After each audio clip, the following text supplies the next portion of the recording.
Welcome back to my channel. I have read so many books, but there are only 5 books I have read in one day. First was A Walk to Remember by Nicholas Sparks. I read this on Kindle, and the one thing I love about Kindle is that at the bottom it tells you how long you've got left in a chapter or a book, and you can actually turn that off.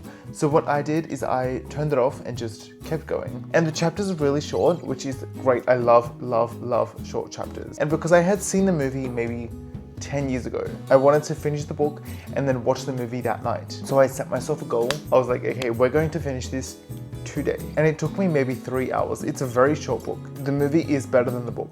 But that is the only Nicholas Sparks book I have read. I have Safe Haven and The Notebook on my TBR. My TBR is always changing. I'm always moving the books down from the bottom to the top, from the top to the bottom. I'm changing things around all the time. But yeah, this book was a very fast-paced book. Things happen very fast. I do love fast-paced books, short chapters. The book from memory was under 300 pages, which obviously I'm going to fly through something like that. Next on this list is Fever Code. So this is the last book in the Maze Runner series. I was obsessed with book 1.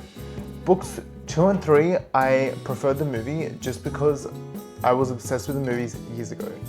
Then I got to the first prequel, which was The Kill Order.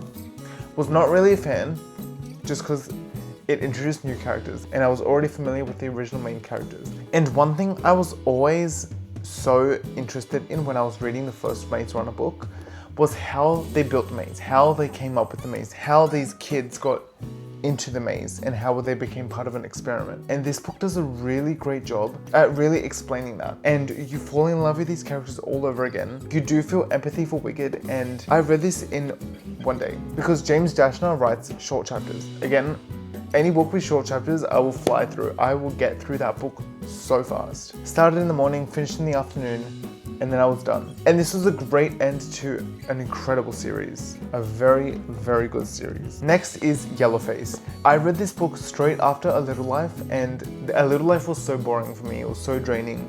This book was such a fresh breath of air. It's a contemporary fiction, and again, short chapters. Follow through this book. The plot was so interesting and so unique that I wanted to know what was happening, what was going to happen to the characters. So the main character steals one of her best friend's manuscripts because she dies. And the best friend is an already published author who is super famous.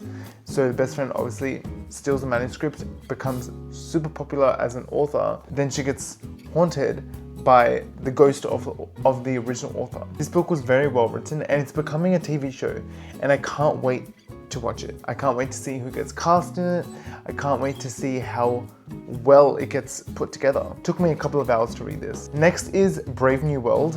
I remember reading just chapter 1 when I was in year 11. Back then, I didn't really like reading, but what I did like about the book was how much storytelling we get just in the first line. So I'm going to read to you the first line of chapter 1, and I'm going to quite literally explain to you how well written this book is. A squat grey building of only 34 stories. That's the first line. A squat grey building. The building is grey. Why is it grey? When you pick this book up, you should already know that this is a futuristic book.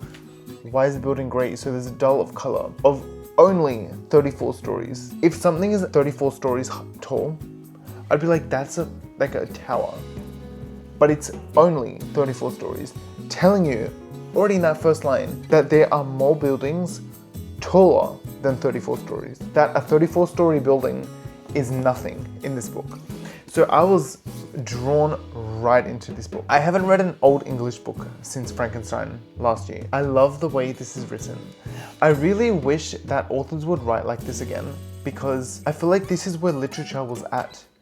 And I do feel like books are getting a little bit dumber now, and it's hard to find a very well-written book. But this book, I just flew through. I was very drawn into the world building straight away, like so fast. It does fall a little bit flat in the second half. I was so encapsulated by this style of writing. Last on this list is Saving Noah. Not my greatest read, but the only reason I read it all in one day was because it's categorized as a thriller.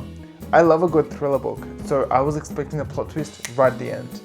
And when I started reading this book, I hated the character because he he's a pedophile pretty much. So I was waiting for the plot twist at the end to be like, oh no, he's actually innocent. There was no plot twist. And the only reason I stayed right to the end and I finished it all in one day was because I really didn't want to hate Noah, and I just had to find out what happened. I was disappointed, but I finished it in one sitting specifically for that reason. So there we have it. That's 5 books I finished in one sitting. If you've read books in one sitting, what are they? I would love to know in the comments. Thank you for sticking around to the end of this video, and I hope to see you next time.